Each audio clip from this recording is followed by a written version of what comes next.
Sarah Fragani with your KENS 5 News Now. A man was shot in the face after entering a home on the far northeast side.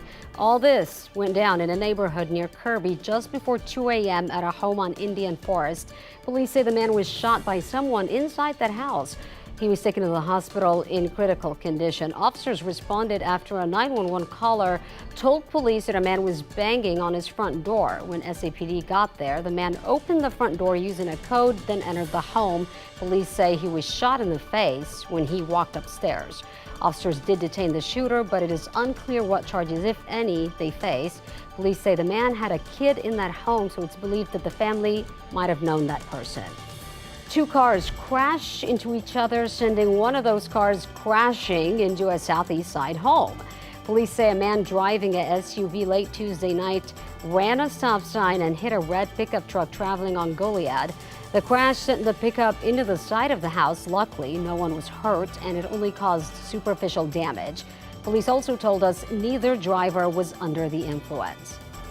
3 men are in jail today after allegedly carjacking a woman on Tuesday, taking a joyride in her car, then leading law enforcement on a high-speed chase. It's a joyride? Innocent. Hey, with it, where's the joyride? Yeah, it was worth the joyride, but hey, will I do it again? No.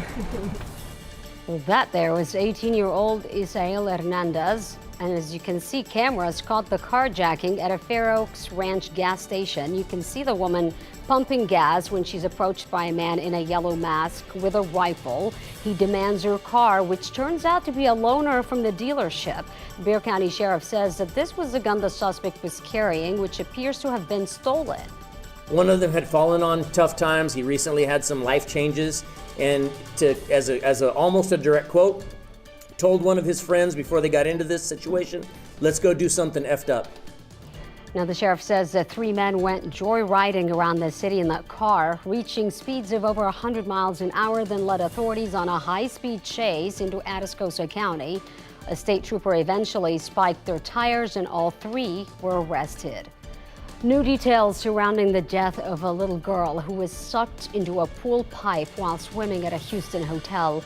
8-year-old Aaliyah Heiko died last Saturday at the Doubletree Hotel pool, and now Aaliyah's family is suing the company that owns and operates Doubletree by Hilton Houston Brook Hollow. According to the lawsuit, the family had rented a room at the hotel to enjoy a day of swimming when Aaliyah went missing. Hotel management then denied the family's request to look at security video as they frantically searched for the 8-year-old who may have been trying to rescue her 5-year-old sister moments before. Aaliyah's younger sister was pulled out by a family member. Houston police and Texas EquuSearch say security footage later showed Aaliyah go underwater in the Lazy River pool and never resurface. And they later found Aaliyah's body wedged inside the pipe. A San Antonio family is desperate for your help finding a missing grandfather who disappeared from his North Side neighborhood. Benjamin Regalato's family believes the 64-year-old is in immediate danger after his car was found last week.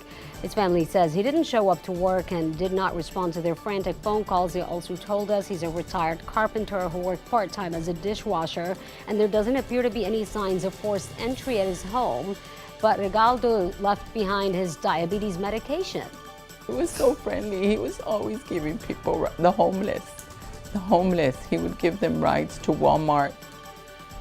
A small search party located his vehicle near San Pedro. If you saw anything suspicious the night of March 17th in the Olmos Park area, call police. And caught on camera, a swarm of bats making their way in and out of a Southside apartment building. This was filmed Monday night by concerned residents at Hillside Manor Apartments off Kohler Court. They claim management is not addressing the issue, and a woman told us her husband has had to help 2 different neighbors get the bats out of their apartments. Wildlife experts say if a bat makes it in your home, call for professional help.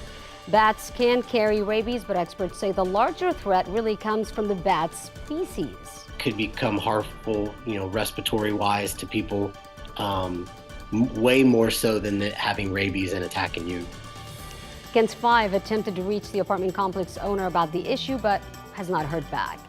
Easter is this Sunday, and we're getting an idea of just how much it's going to cost families this year. The National Retail Federation says it's expecting a total of $22.4 billion to be spent. So people celebrating are predicted to spend an average of $177. Food is expected to be the high spending category, followed by clothing, then gifts. Meanwhile, the price of cocoa surged to an all-time high on Tuesday, and this means you could be paying more for chocolate in the stores. And that is your KENS 5 News Now. I'm Sarah Furgani.